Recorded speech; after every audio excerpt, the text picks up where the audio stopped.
It may seem obvious that there are a multitude of cultural differences between societies in the world. After all, we can easily see that people vary from one society to the next. It's natural to think that a young woman from a village in rural Kenya in Eastern Africa would have a different view of the world from a young woman from urban Mumbai, India, one of the most populated cities in the world. Additionally, each culture has its own internal variations.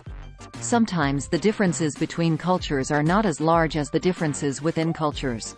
Sociologist Pierre Bourdieu wrote about cultural capital, which consists of material goods, non-material attitudes, and knowledge that are specific to a certain economic class.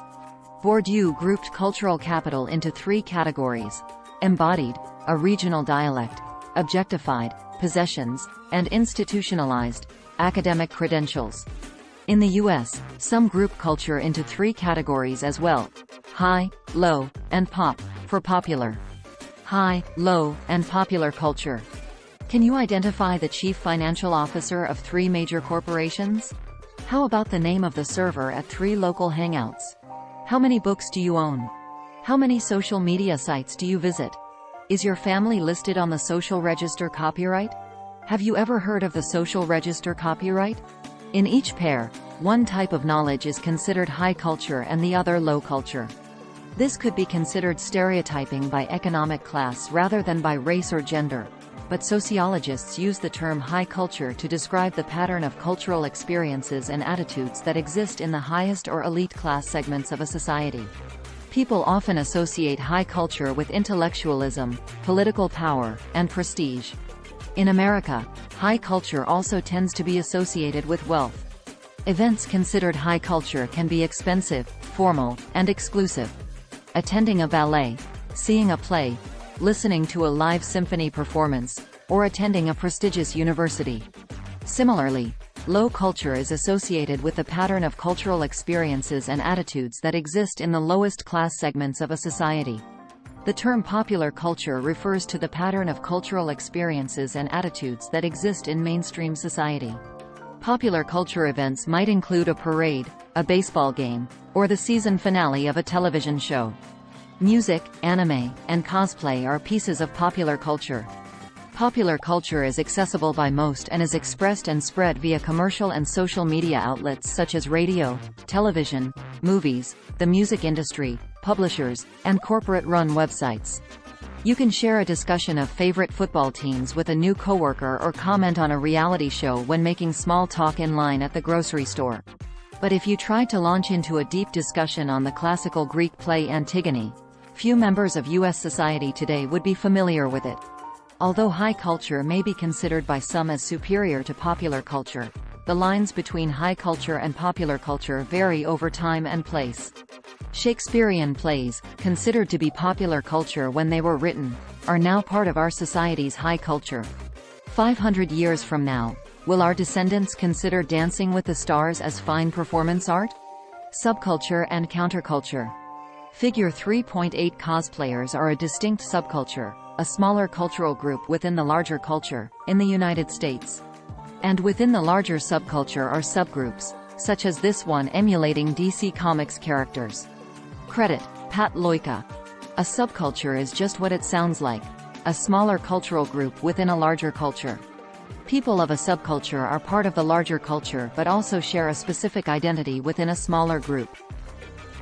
Thousands of subcultures exist within the U.S. Ethnic and racial groups share the language, food, and customs of their heritage. Other subcultures are formed through shared experiences. Biker culture revolves around an interest in motorcycles. Some subcultures are formed by people who possess traits or preferences that differ from the majority of a society's population. The body modification community embraces aesthetic additions to the human body, such as tattoos, piercings, and certain forms of plastic surgery. But even as members of a subculture band together, they still identify with and participate in the larger society. Sociologists distinguish subcultures from countercultures, which reject some of the larger culture's norms and values. In contrast to subcultures, which operate relatively smoothly within the larger society, countercultures might actively defy larger society by developing their own set of rules and norms to live by, sometimes even creating communities that operate outside of greater society. Counterculture members are against the dominant ruling culture and want to install their own values. Subculture members may want to change some things, but established procedures are followed. Cults, a word derived from culture, are also considered counterculture groups. The group, Yearning for Zion, YFZ, in El Dorado, Texas, existed outside the mainstream and the limelight, until its leader was accused of statutory rape and underage marriage. The sect's formal norms clashed too severely to be tolerated by U.S. law, and in 2008, authorities raided the compound and removed more than 200 women and children from the property. Many cults claim to be spiritual, often establishing themselves as a religion. When each of the three Abrahamic religions, Christianity, Islam, and Judaism, in the world began, they were treated as cults and suffered much oppression because of it. Cultural change. Cultures continually change because new items are added to material culture every day, and in turn, meanings are assigned to them, non-material, which affects other cultural components. For example, a new technology, such as railroads or smartphones, might introduce new ways of traveling or communicating. New ideas, such as flash mobs or crowdfunding, enter a culture. Sociologists identify two broad categories of change as innovation, meaning new, and diffusion, to spread out. Material cultural change happens when new items are discovered or invented or enter a culture as a result of globalization. Innovation, discovery and invention. An innovation refers to an object or concept's initial appearance in society. It is innovative because it is new. Innovations are discovered or invented. Discoveries make known previously unknown but existing aspects of reality. In 1610, when Galileo looked through his telescope and discovered Saturn, the planet was already there, but until then, no one had known about it. When Christopher Columbus encountered Hispaniola, the island was, of course, already well known to its inhabitants. However, his discovery was new knowledge for Europeans, and it opened the way to changes in European culture, as well as to the cultures of the discovered lands. For example, new foods such as potatoes and tomatoes transformed the European diet, and horses brought from Europe changed hunting practices of Great Plains Native Americans. Inventions result when something new is formed from existing objects or concepts, when things are put together in an entirely new manner. In the late 1800s and early 1900s, electric appliances were invented at an astonishing pace. Cars, airplanes, vacuum cleaners, lamps, radios, telephones, and televisions were all new inventions. Inventions may shape a culture by replacing older ways of carrying out tasks, being integrated into current practices, or creating new activities. Their adoption reflects, and may shape, cultural values, and their use may introduce new norms and practices. Consider the rise of mobile phones. As more and more people began carrying these devices, phone conversations no longer were restricted to homes, offices, and phone booths. People on trains, in restaurants, and in other public places became annoyed by listening to one-sided conversations. New norms and behaviors were needed for cell phone use. Some people pushed for the idea that those who are out in the world should pay attention to their companions and surroundings. Fortunately, technology found a workaround. Texting, which enables quiet communication, surpassed phone conversations as the primary way to communicate anywhere, everywhere. When the pace of innovation increases, it can lead to generation gaps.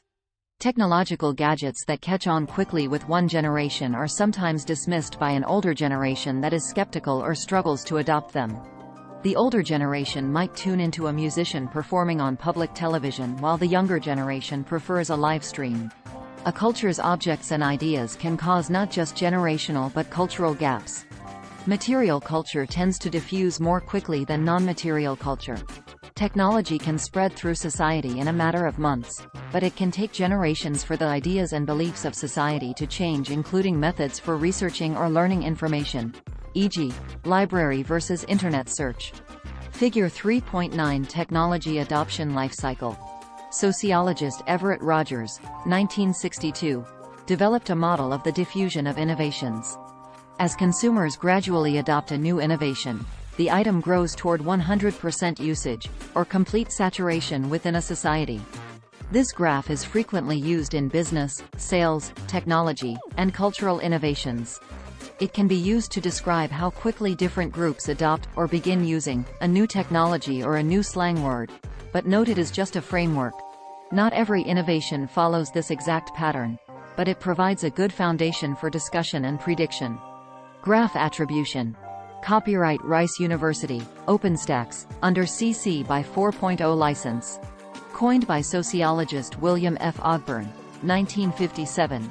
The term culture lag refers to the time that passes between the introduction of a new item of material culture and its social acceptance. Culture lag can also cause tangible problems. The infrastructure of the U.S., built 100 years ago or more, is having trouble supporting today's more heavily populated and fast-paced life. Yet there is a lag in conceptualizing solutions to infrastructure problems. Municipalities struggle with traffic control, increased air pollution, and limited parking, which are all symptoms of culture lag. Although people are becoming aware of the consequences, overuse, or lack of resources, addressing these needs takes time. Diffusion and globalization. Another way material and non-material culture crosses borders is through diffusion. Like a gas in a laboratory experiment, the item or idea spreads throughout. Diffusion relates to the process of the integration of cultures into the mainstream, while globalization refers to the promotion and increase of interactions between different regions and populations around the globe, resulting in the integration of markets and interdependence of nations fostered through trade. Ideas, concepts, or artifacts are often diffused, or spread, to individuals and groups, resulting in new social practices.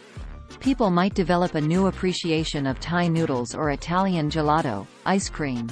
Access to television and the Internet has brought the lifestyles and values portrayed in U.S. sitcoms into homes around the globe and vice versa.